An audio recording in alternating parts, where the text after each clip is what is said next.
Hello, everybody, and welcome to News and Views for June the 5th, 2025.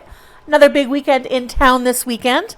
We have, leading up to the Filipino Heritage Celebration, which is another week away, we have the competition for Mr. and Mrs. Filipino Heritage. That is happening this Saturday at the Yellowhead Center. So that should be an interesting competition. Very different from the last one they've had, and they will be, I guess, selecting a pair of people to represent their region. As well this weekend, if you're down in Carberry, it is the Blue Hills Fiber Festival. We attended this last year, wonderful time. Going back this year to get even more information on the sheep industry in Manitoba, and as well heading down to Austin, and hopefully you will as well, to tour the wool mill there. They're having open tours all day on Saturday as well. And finally, on Sunday, it is Paint with Pride here in Neepawa, doing the repainting of the Pride sidewalk in front of Arts Forward. And another type of Paint with Pride, it is the opening for the art show, which is going to be in the gallery for the month of June. It'll be a Meet the Artist type of opening, refreshments. Everyone is welcome to both events. And then we look back on the last couple of weeks in town. Just this past weekend, we had the community cleanup. This was organized by PhilCan. And dozens of people from the community showed up to clean up the community, the streets, the dog park, the bike park, Highway 16, all kinds of areas in town on an extremely smoky day. So really hats off to everyone who helped out with that. So we have some footage of that for you. As well, we have the introduction to the candidates. This is for the Mr. and Mrs. Filipino Heritage. And we also talked to the organizers just about sort of the goals of this competition and the qualities they're looking for in people and in the regions. And we have the Spring Fever bike races. I know I said we had this last week, ran out of space. So this week we have some clips from the Spring Fever bike races, which took place about a week and a half ago now, I guess. And finally, we have a clip of an interview we did this weekend. This is with Marley Hanishewsky. Not a local name you'd be familiar with. This is the president of Kin Canada. She is touring around the region right now. We sat down, had a conversation about her role, but also about volunteerism, service clubs, and how people can get involved in their own communities. So if you have something going on, something interesting you want us to know about, please get in touch with us.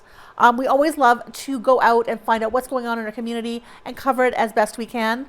Or if you are there with a camera, by all means, send us footage of your special event, anything interesting that you're seeing out in the community. We would love to have it on the show. You can reach us at 204-476-2639 or by email nactv@wcgwave.ca. Thanks and enjoy the show.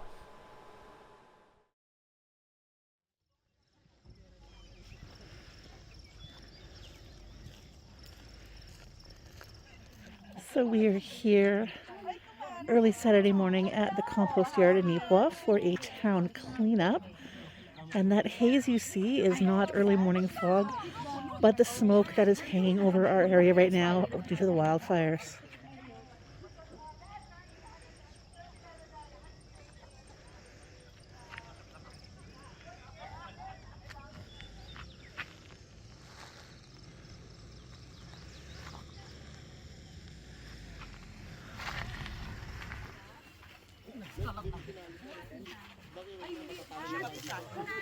Pandesal tayo kayo.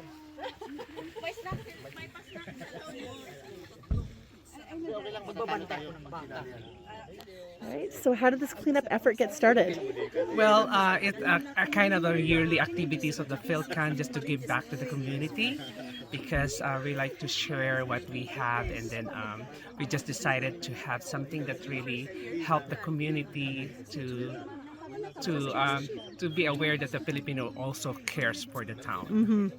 And of course, spring cleaning is kind of always needed Yes, in an area yes, like this. yeah.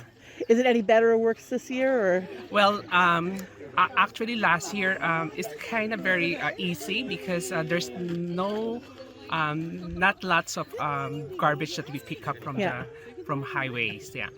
So we're hoping for an easy job this year. Fingers crossed. Yeah. I guess you finger always hope crossed, for an easy yeah. job, right? Yes, yes. All right. And how many people usually show up? Usually we are around 50 or 60 Oh, amazing. person, yeah, and then a lot of actually a lot of people is trying to come today. Like we have one group that really wants to help us with all the activities for the Filipino heritage. Oh, wonderful. And of course, we're going to be talking to you soon about the rest of the Filipino heritage activities. Yes. But best of luck to you guys today. I'm really happy to see this happening. And I just want to thank the Trans-Canada Highways for sponsoring our food and snacks through the town of Neepawa. And later on, after the garbage pickup, we're going to have a snack at Lola's Bakery. Oh, So see you amazing. there, yeah. All right. See you there. Thank you. Ashley? Yes. Can you give instruction first and then we will have a group picture after? So, first po yung gagawin muna natin dito tayo sa trail park. So after that po, here sa compost side, then sa highway 16. Good, so complete po tayo. Okay? Highway 16, we're going to do the From Bay Hill Inn up to Stella Jones. Bay Hill Inn up to Stella Yes. Jones. And you know the service road that we have there? We can park our car there, not on the highway side, not on the side of the highway, but on the service road. We will be parking our cars there. Okay? So good, so we will start now. One more.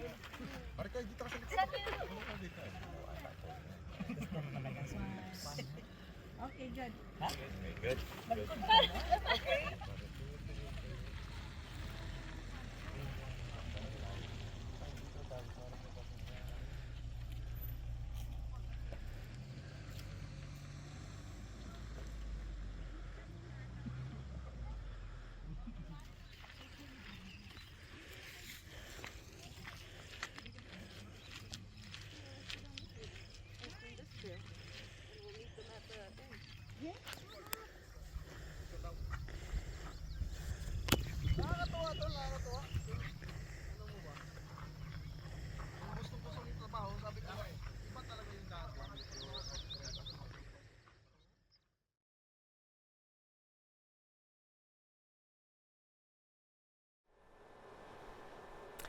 Hello, everyone, and welcome to Coffee Chat. I am today's host, Rain Pryor, and with me is Marley Hanishewsky, who is the president of Kin Canada. Welcome to the show. Thank you for having me.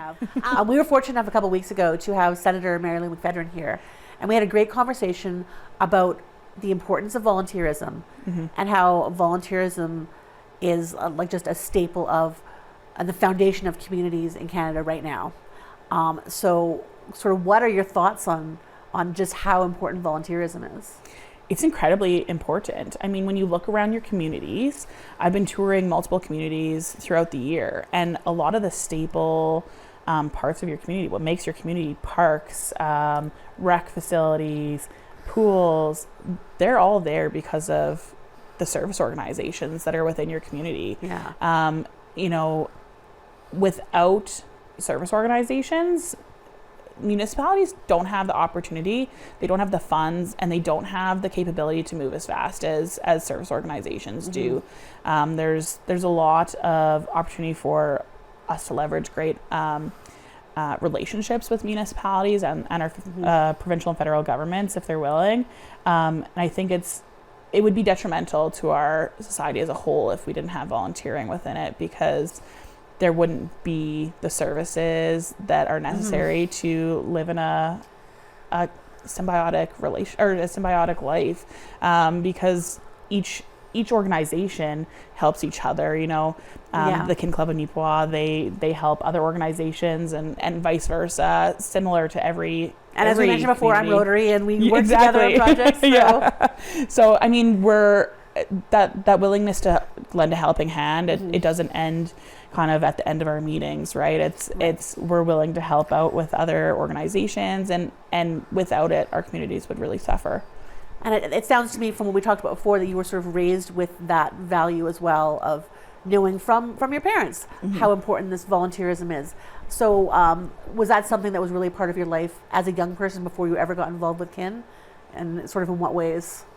Yeah, I mean, I also grew up doing cadets, and that was in Sea Cadets, and that was a important part of that that program, that volunteering, giving back. Yeah, I think it was mostly just through a family and taking us out. They made it really important that it was a family event. You know, if there were weekends away for conferences, the kids would come and we would meet the other kin kids, and you know, you build this family relationship that you know these people for your entire life. And then you know, one of the girls that's mom was on the foundation with my mom and dad. We used to swim together when we were kids, and then we joined the University of Regina Campus Kin Club the same year. So it was just wonderful kind of connection. Like, yeah, we've known each other for over a decade, and now here we are joining the club together at the same time. So I think just being able to take your children out and involve them and show them what it means to give back is really important. And that's how we build that intergenerational continuation of volunteering. And as well with these service organizations or volunteering outside of service organizations as well, there's lots of opportunities for that. What is the role of that in developing, or what do you think the role of that is in developing leadership skills in young people? That's a good question, because I would say that a lot of my personal development has come from volunteering and come from the opportunities that I've been given within Kin Canada. I wouldn't be where I was as a public speaker if it hadn't been for earlier opportunities within Kin. I believe that there's a strong opportunity to continue to develop yourself. We have a very important reliance on education and educating our members, and we make it a part of lots of our conferences. And so definitely a lot of the skills and abilities of where I've gotten today are because of Kin, and I can attribute it to that.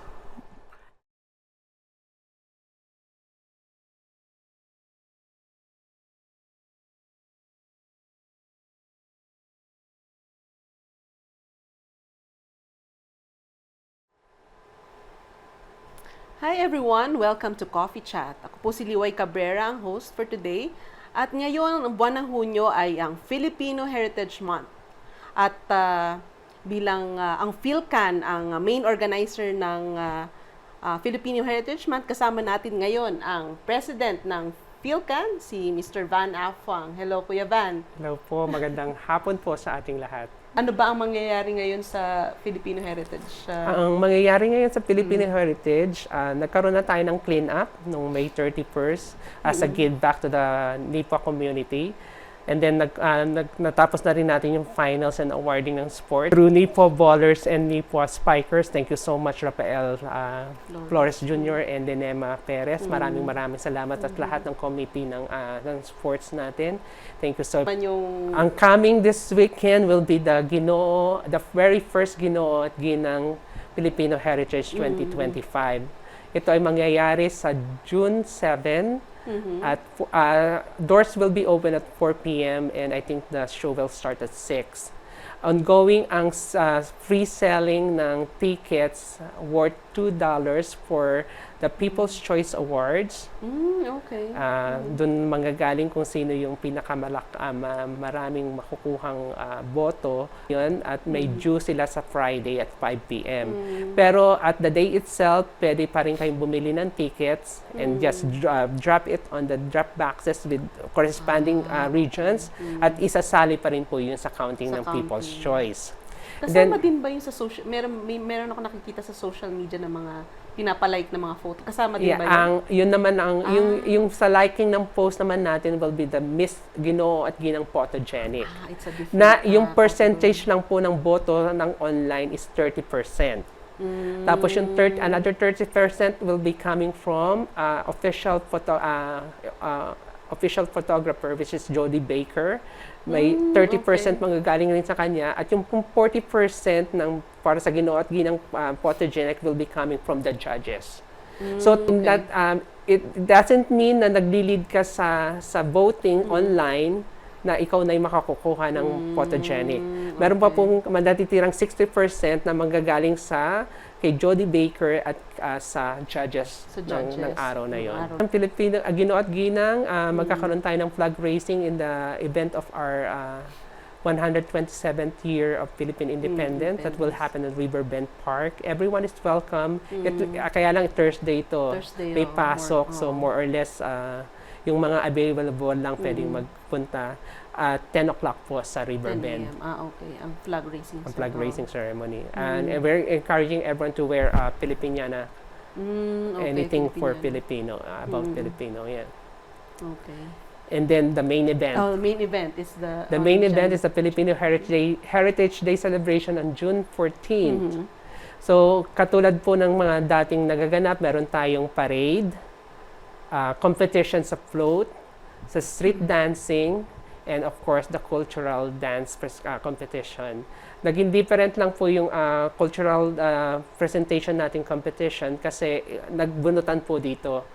Kung ano po yung nag-ipon po kami ng mga sayaw na talagang Pilipinong-Pilipino na tanyag sa atin na sinasayaw ng ating So yun pala ang mga main event natin this year, and we're Tapos, looking forward for that event. that event. Okay. So anything else na gusto mong idagdag na para sa Filipino Heritage Celebration ngayong Gusto taon? ko lang po magpasalamat sa lahat ng volunteers na walang sawang tumutulong sa pagpaplano at pagpapatupad ng Filipino Heritage. Malaking pasasalamat po sa inyong lahat dahil tunay na kami nalulugod at tunay kami ay nagpapasalamat sa inyong mga tulong, especially sa mga regions at regional coordinators. I know that we are all volunteers. Wala tayong nakukuha dito, pero para sa kasiyahan ng lahat ng mga Pilipino, ito po ay ating patuloy na ginagawa. At maraming salamat po.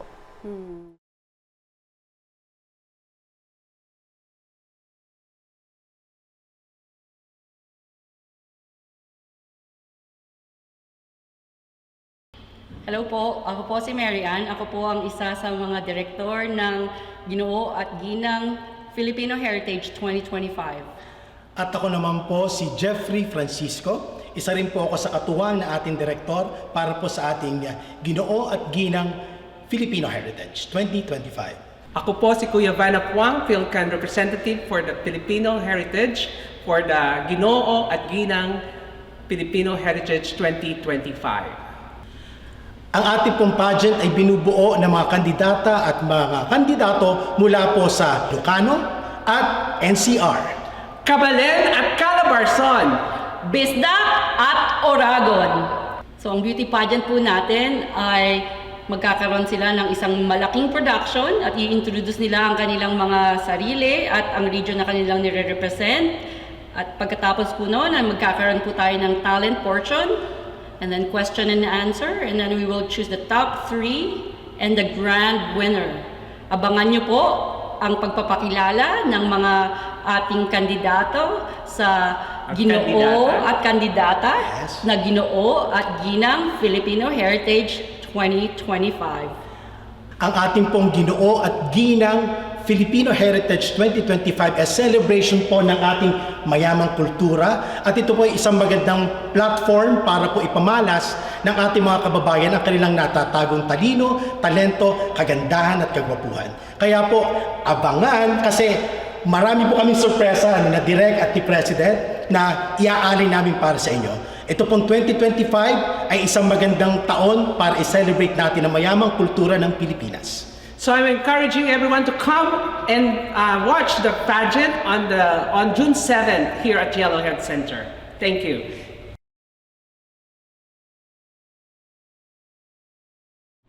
I am Saldi Pagidopon, 46 years old, proud to represent Bisdak region. I would like to invite everyone to come and witness us on June 7 at 4 p.m. at the Yellowhead Center. So if you are free and you can come in and just pay $2 for entrance, and then you can watch and enjoy our show. Thank you. Hi everyone, my name is Geraldine Flores Abiabi. I'm 39 years old and I'm proud to represent Bisdak region. Yeah, as what Saldi said, We are inviting you all to witness the first Ginang and Ginoo at Ginang Filipino Heritage 2025 this coming June 7 at Yellowhead Center.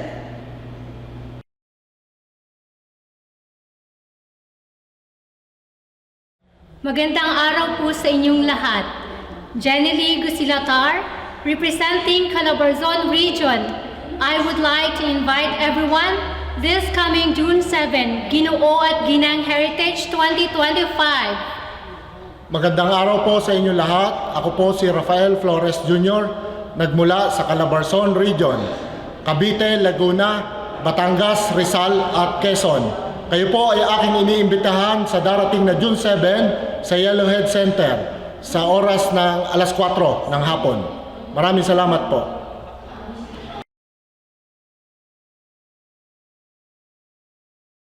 Magandang hapon sa inyong lahat. Dante Soltes, 49 years old, from Oragon Region. Iniimbitahan po namin kayong lahat sa darating na June 7. Sa ganap na alas 4 ng hapon, magkita-kita po tayo doon and maraming salamat. My name is Romalyn Soltes, representing Oragon from the Region 5. And magkita-kita-kits po tayo sa darating na June 7 at 4 o'clock in the afternoon. See you there.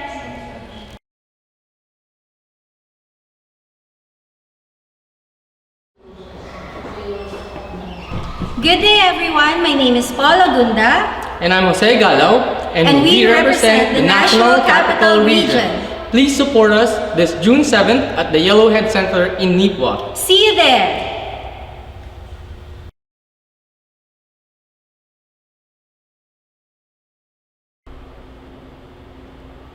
Naimbag daw tayo amin.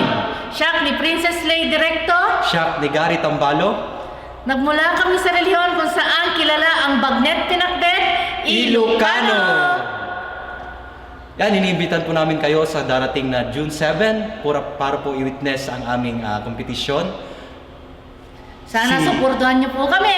See you there!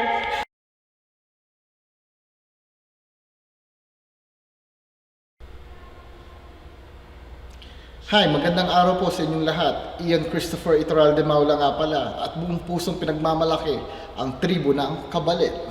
Hello everyone, I'm Leslie Gutierrez and proud to represent Kabalen. Nais ko pong sabihin sa inyo na ang Kabalen ay hindi lang po nakilala sa masarap na pagluto.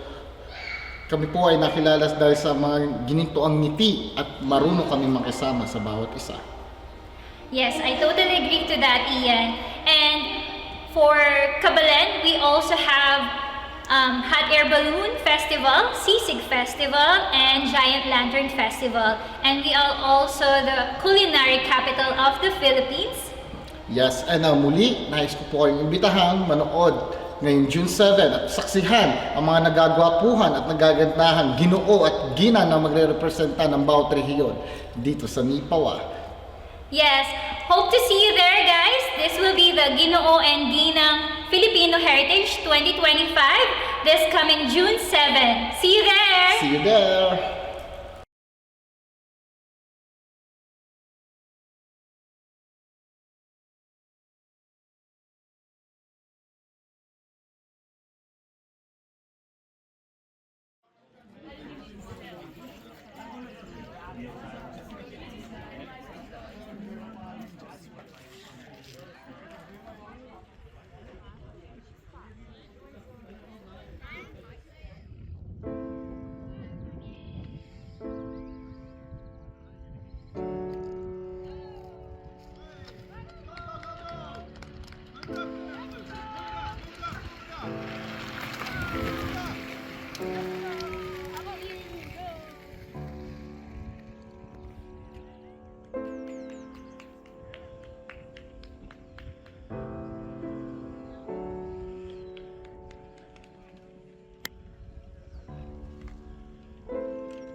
Awesome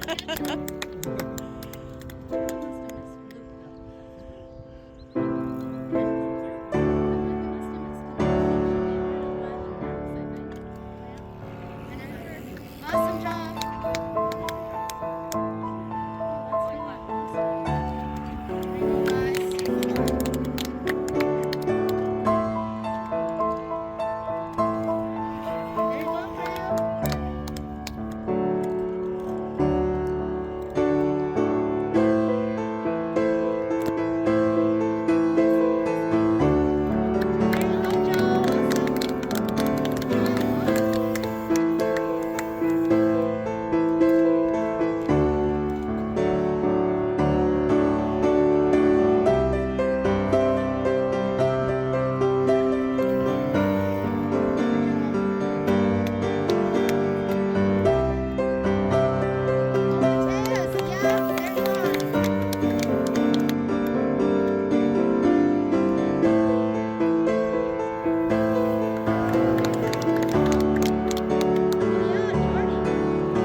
Way to catch up. Awesome. This is your